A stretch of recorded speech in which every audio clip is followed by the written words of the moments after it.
The Museum of the World Ocean in Kaliningrad has many amazing exhibits, but the most impressive is submarine B-413. The submarines of her class became a symbol of the Cold War, just like the American U-2 reconnaissance aircraft or Soviet missiles on Cuba. And what's really interesting is they all have common history.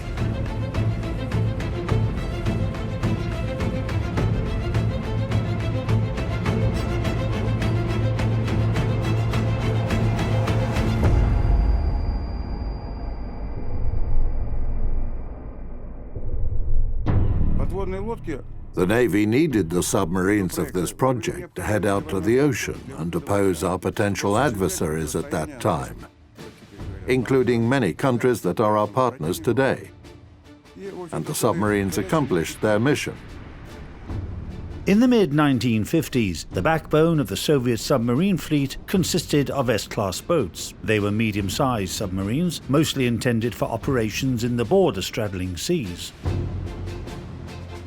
However, by the end of the 1950s, the Soviet Navy started receiving the larger Foxtrot-class submarines.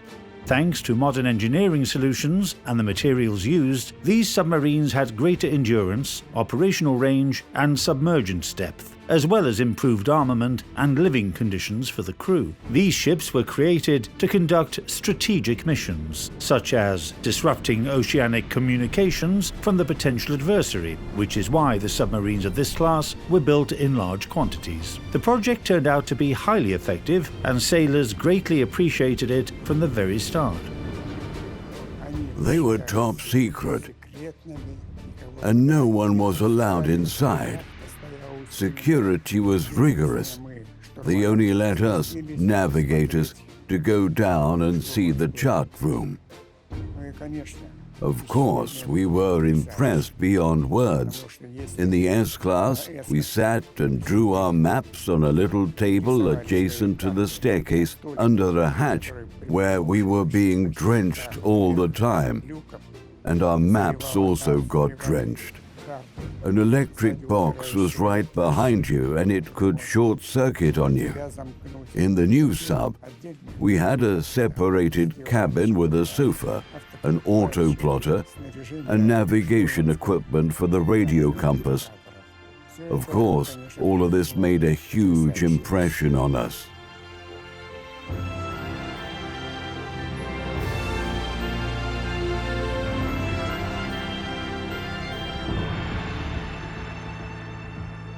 Specifications of the B-413 submarine.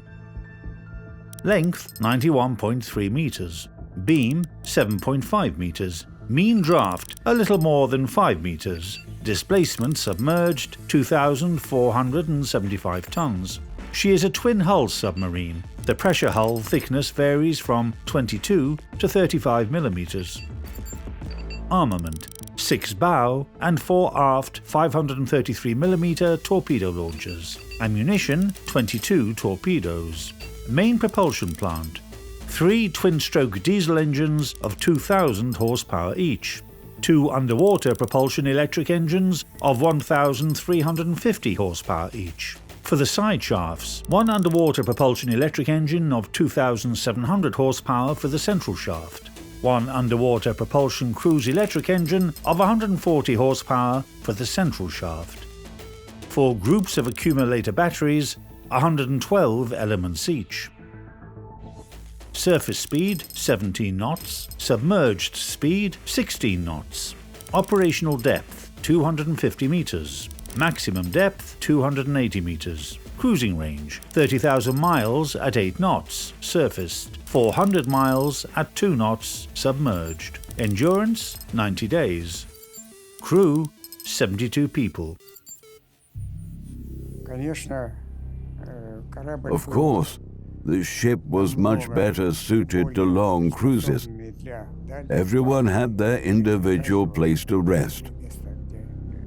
Not only did the captain have his own cabin, but officers did as well. It was nice to serve with such a level of comfort, although we didn't know the conditions in which we would serve.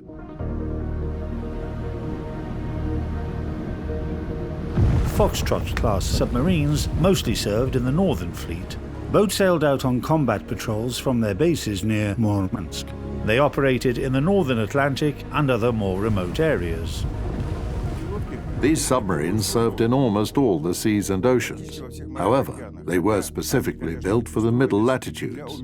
Conditions were especially hard during cruises to the southern latitudes. On October 1, 1962, 4 submarines from the 69th Submarine Brigade of the Northern Fleet left their base at Gadriva. Of course, the crew wasn't surprised by the highest level of secrecy because the submarine service was secret by definition. However, while submariners were usually able to guess their approximate itinerary and mission when preparing for a cruise, this time was different. And we had no idea where we were heading. Even out at sea, it was only when we sailed past Britain that we found out that we were heading to Cuba.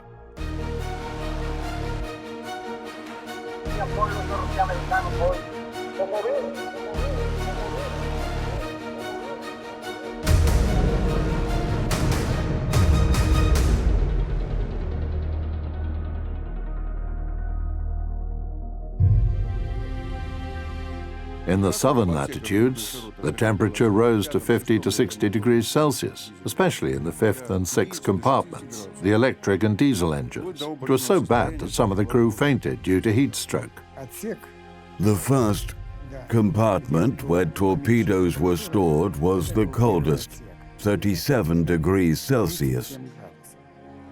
Any crew members who weren't on duty were allowed to go there to have a rest. They slept on torpedoes, in the hold, basically everywhere. It's the forward torpedo room. Today, there's a gangway here for the sake of visitors, but it wasn't here at that time, and torpedoes were loaded into the room through that hatch. It happened like this. A torpedo is 8 meters long. It wouldn't fit into the compartment. That's why the submarine's interior design incorporated a special hatch, into which the torpedo's forward part was led during loading. When the tail was already in the compartment, the torpedo was hoisted up on special pulley blocks, rotated, and either stored on a rack or loaded directly into a torpedo tube. In the standard strike configuration, torpedo tubes 3, 4, 5 and 6 were loaded with the type of torpedoes used against surface ships and anti-submarine ships. The 5365K torpedo was our main weapon. Our operating principle was based on the vertical location of the target ship's wake. A torpedo passing through a ship's wake would detect it, turn towards the target, follow its wake, and home in on the ship's propeller rudder system. The first and second torpedo tubes, located at the bottom, were loaded with Set 65 anti-submarine torpedoes. They were intended for self-defense or, depending on the mission, for destroying enemy submarines. But we unloaded one of those torpedoes, and we were ordered to load another one at night. We had absolutely no idea that this was a nuclear torpedo.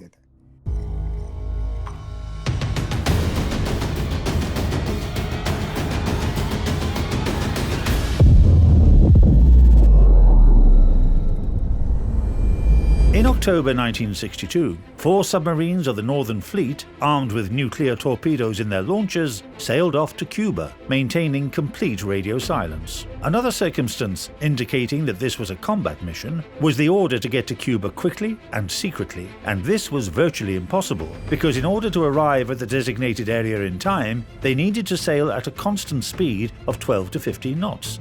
Which the Foxtrot-class diesel submarines were able to maintain only when on the surface. If they had done this, they would have been discovered when entering the Atlantic, but making the voyage in a submerged state would have taken too long to meet the deadline set by command. The submarine was not so much an underwater ship, but more of a diving one, so everything was limited. The time we could spend underwater was limited by the capacity of the accumulator batteries. It was between 3 to 4 days. However, when on a combat mission, it was necessary to reserve 1/3 of the capacity in case of unforeseen circumstances, such as encountering an enemy, etc. While a submarine is underwater, rubbish and waste pile up, and it all needs to be ejected to free up compartments, purge CO2 and hydrogen. When an accumulator battery charges, it actively produces hydrogen, which creates the danger of a fire or explosion. So we needed to surface every third day to recharge our batteries. Again, we didn't have the ability to define our location underwater. The orientation of the submarines of this project in particular, while underwater, was carried out by dead reckoning. The navigation plotting was done by dead reckoning. You define your location, submerge, and plot a course. The log works and counts the miles. It all worked out pretty well.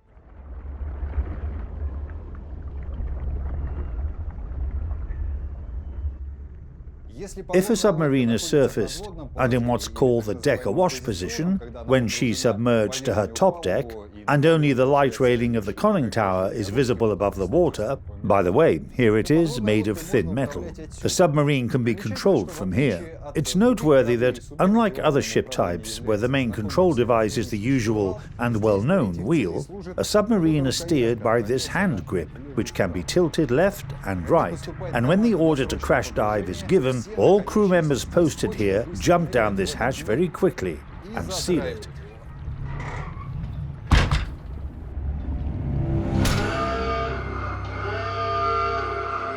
My friend Yura Mogilnikov used to say, once you've sealed the hatch, you're already at war. A signal from the air radar. Emergency dive. Leaving. For half an hour you carefully maneuver, then start checking the surface. You start charging, but something else happens. It's the air radar again, and you dive at once.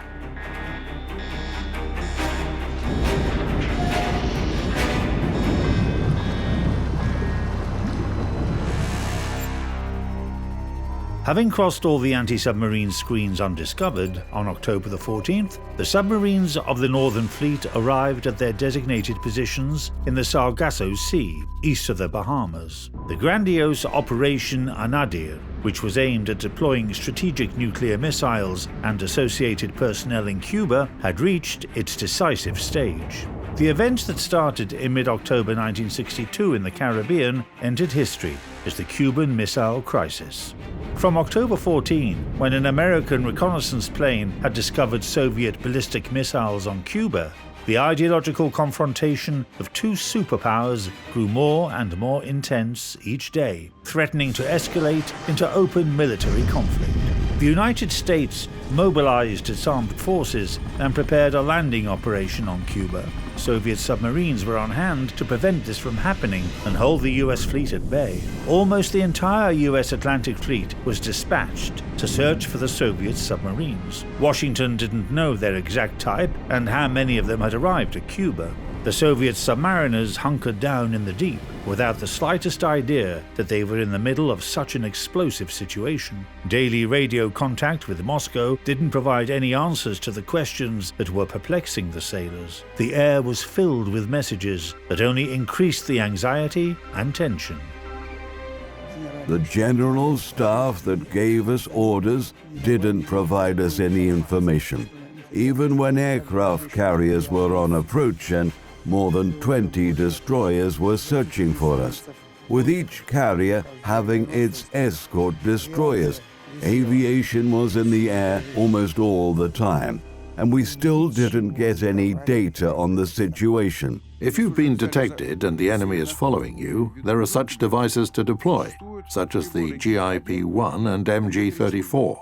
They were shot out from what's known as the VIPs. It's a sort of small torpedo tube in the 7th compartment. So those devices were launched outside and created active interference, hydrogen bubbles and whatnot. So you could shroud yourself in this bubble cloud, thus rendering the sonar operator on a surface ship unable to hear you. Then you can leave the area and maneuver freely.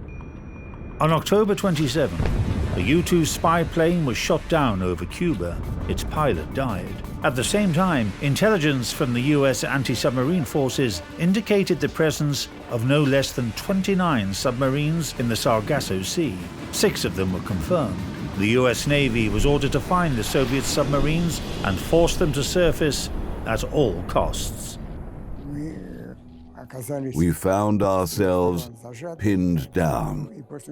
We understood that we needed to try something. We laid low, switched to endurance speed, with only emergency lights on and the sonar active. Everything else was switched off. Hydrogen concentration was at the limit. The battery was about to explode. Oxygen was very low. We had virtually nothing to breathe. Carbon dioxide was off the scale. We did the only thing we could. We put carbon dioxide burners in the central command post so that at least those inside could keep their heads clear. According to battle stations, not less than 10 people were in the central command post, a number that corresponded to the number of battle units and main submarine systems. People stood here literally back to back. The navigator and captain worked here. The bow and aft horizontal rudders were also controlled from here. And this is the workstation of the diving and servicing systems operator. Submariners say that working here is like playing the piano. It's not enough to know the function of every valve, you also need to open them with the correct timing and in the correct sequence.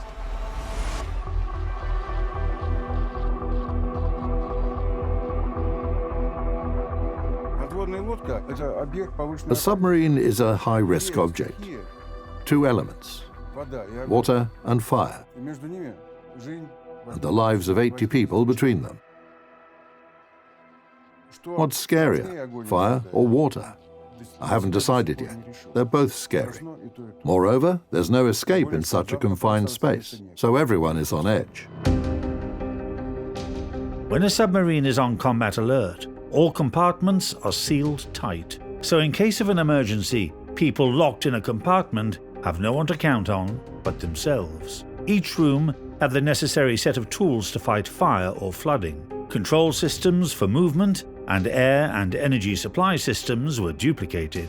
3 evacuation routes were provided, through the central command post, through the torpedo tubes in the 1st and 7th compartments, and through a special hatch in the 7th compartment, equipped with a pad for docking rescue apparatus. The crew could also evacuate through it independently, using survival suits. However, all these systems become useless when the crew are exhausted by heat and nervous tension, and are on the edge of fainting because of air shortage. That's why the situation in the sub was dreadful. When we understood that we only had enough air left to blow the ballast, basically to surface once, Captain Dubivka decided that we should surface.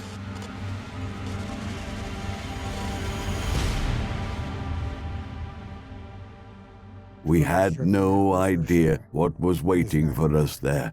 Not a slightest idea.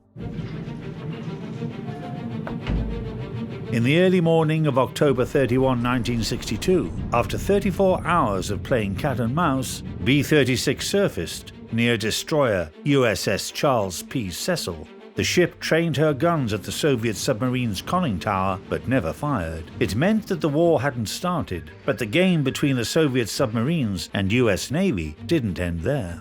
2 days later, B-36 managed to sneak away from the US destroyer, which was a mere 100 meters away from the sub. Our flag and periscopes were up. We didn't lower them. They were drying up in the sun. We didn't lower anything before diving to avoid giving our opponent any warning. Then we dropped down to 25 meters and slipped under them. They sounded the siren and started searching for us, but by then we had already left.